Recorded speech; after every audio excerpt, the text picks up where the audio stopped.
teman-teman semuanya, perkenalkan saya Hanifah Nafila, anggota Latsar CPNS Angkatan 2 Gelombang 1 tahun 2025. Pada kesempatan kali ini, saya akan membagikan learning journal saya pada agenda 1, yaitu pada topik analisis isu kontemporer. Untuk pembelajaran hari ini, seperti biasa, kegiatan diawali dengan morning routine dan dilanjutkan dengan pendalaman materi. Untuk kegiatan pendalaman materi, sebelum masuk ke materi inti, kami membahas kembali terkait materi yang dipelajari sebelumnya dan membahas tugas yang telah diberikan sebelumnya. Selanjutnya, kami lanjut kepada materi inti, yaitu mengenai analisis isu kontemporer. Isu kontemporer itu sendiri terdiri dari 7 topik utama. Yang pertama yaitu korupsi, lalu narkoba, terorisme, money laundry, proxy war, mass communication, dan konflik kepentingan. Dalam melakukan analisis terhadap isu-isu kontemporer terdapat 4 langkah utama. Yang pertama yaitu identifikasi isu, yang kedua pemilihan atau penapisan, yang ketiga analisis isu, dan yang keempat yaitu rencana penyelesaian isu. Untuk tahapan pertama yaitu identifikasi isu. Dalam melakukan identifikasi isu, kita perlu melakukan analisis gap antara kenyataan dengan isu yang ada. Dalam melakukan identifikasi isu, perlu adanya data dan fakta pendukung.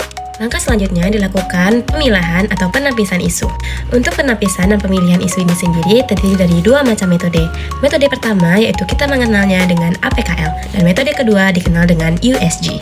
Untuk metode APKL digunakan untuk mengetahui apakah isu tersebut berkualitas atau tidak. Sedangkan untuk metode USG untuk mengetahui seberapa urgensi atau seberapa penting isu tersebut untuk dibicarakan. Metode APKL terdiri dari 4 poin utama. Yang pertama yaitu aktual, yang kedua yaitu problematik, yang ketiga yaitu kekhalayakan, dan yang keempat yaitu kelayakan. Sedangkan metode USG terdiri dari 3 poin utama, yaitu urgency, seriousness, dan growth.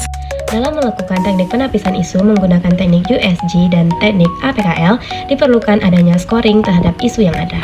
Setelah mendapatkan isu yang ingin dibahas, maka langkah selanjutnya yaitu kita akan melakukan tahap analisis isu.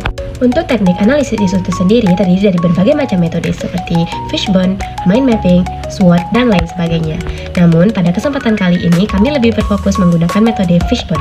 Dengan menggunakan metode fishbone ini, kita akan menemukan hubungan sebab akibat dan dapat menemukan akar penyebab suatu masalah. Untuk metode fishbone ini terdiri dari beberapa langkah. Langkah pertama, kita harus menyepakati pernyataan masalah atau problem statement.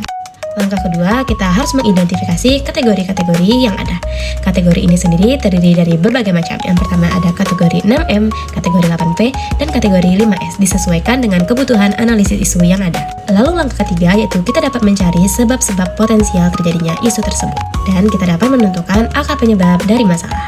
Setelah dilakukan analisis masalah, langkah terakhir yang kita dapat lakukan dalam analisis isu kontemporer ini yaitu rencana penyelesaian masalah, atau dikenal dengan alternatif penyelesaian isu. Sebagai PNS, kita harus memiliki kepekaan dan kepedulian serta bersedia memberikan kontribusi nyata dengan mengembangkan kemampuan berpikir kritis dan inovatif dalam menghadapi berbagai isu kontemporer. Di mana isu kontemporer ini dapat menimbulkan AGHT, yaitu ancaman, gangguan, hambatan, dan tantangan terhadap keutuhan dan kedaulatan NKRI sebagai wujud dari upaya bela negara.